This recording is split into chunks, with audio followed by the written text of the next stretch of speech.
Il était une fois, dans une région reculée d'Afrique de l'Ouest, un petit village appelé Tenenga, niché au pied de majestueuses collines. Dans ce village vivait une jeune fille nommée Kelaya. Elle était connue pour sa gentillesse et sa générosité, mais aussi pour son amour des contes et des légendes que les anciens du village racontaient chaque soir autour du feu. Un jour, alors que Kelaya se promenait dans la forêt, elle aperçut une petite créature étrange, une tortue aux écailles dorées qui semblait en difficulté, coincée dans des lianes. Kelaya, avec son cœur bienveillant, s'approcha doucement et libéra la tortue. Celle-ci, reconnaissante, la fixa longuement de ses petits yeux brillants et parla d'une voix mystérieuse. « Je suis Tenyanga, le gardien des secrets de la forêt. Peu de gens peuvent me voir, et encore moins me venir en aide. En signe de gratitude, je te fais don d'un pouvoir spécial. Chaque nuit, lorsque tu fermeras les yeux et prononceras ces mots, Ngwala Namba, les portes du rêve, tu pourras entrer dans le royaume des songes, un lieu où les rêves deviennent réalité. Mais souviens-toi, n'abuse jamais de ce pouvoir, car il peut aussi attirer de grands dangers. » Kelaya, émerveillée et un peu effrayée, remercia la tortue et rentra au village. Ce soir-là, après avoir médité sur les paroles de Tenyanga, elle décida de tenter l'expérience. Allongée dans son lit, elle murmura « Ngwala Namba ». Soudain, elle fut transportée dans un monde étrange, un royaume aux arbres scintillants, où les rivières coulaient d'une eau argentée et où les animaux parlaient comme des humains. Dans ce royaume des songes, Kelaya découvrit des merveilles au-delà de son imagination.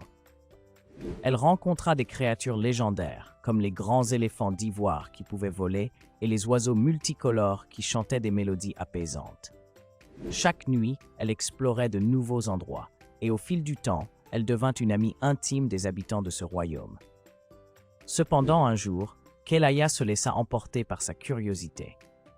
Elle voulut savoir jusqu'où ce pouvoir pouvait la mener.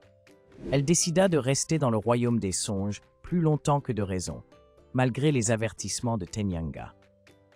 Mais plus elle s'aventurait profondément dans ce monde onirique, plus elle se rendait compte que quelque chose n'allait pas. Les arbres, autrefois scintillants, commençaient à se flétrir. Les rivières argentées devenaient sombres et les créatures, auparavant amicales, prenaient des formes inquiétantes. Un jour, elle rencontra une vieille femme mystérieuse qui l'arrêta sur son chemin.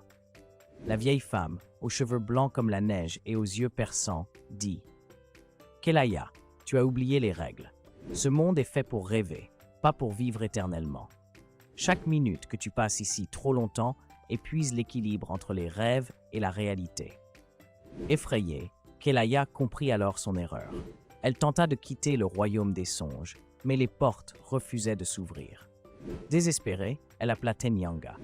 La tortue apparut et lui dit « Kelaya, tu as été prévenue. Il existe un moyen de restaurer l'équilibre, mais il est dangereux.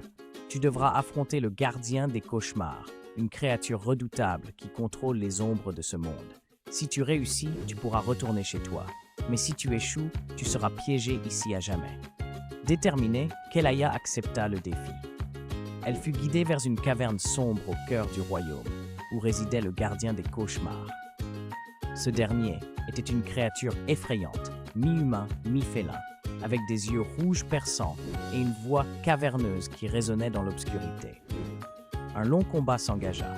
Kelaya utilisa toutes les leçons qu'elle avait apprises au fil de ses aventures pour déjouer les pièges du gardien.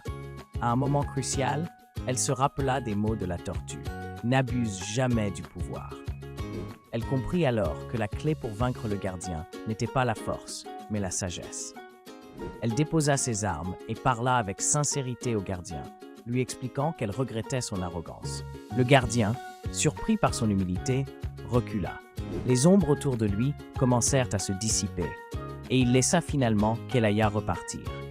Les portes du royaume des songes s'ouvrirent, et elle revint dans son village, saine et sauve.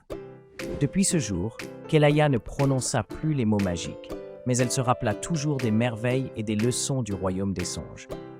Elle raconta son histoire aux jeunes du village, leur rappelant que la curiosité et le rêve sont importants, mais qu'il faut toujours respecter les forces invisibles qui régissent le monde. Ainsi finit le conte de Kelaya, la fille qui apprit à marcher entre les mondes.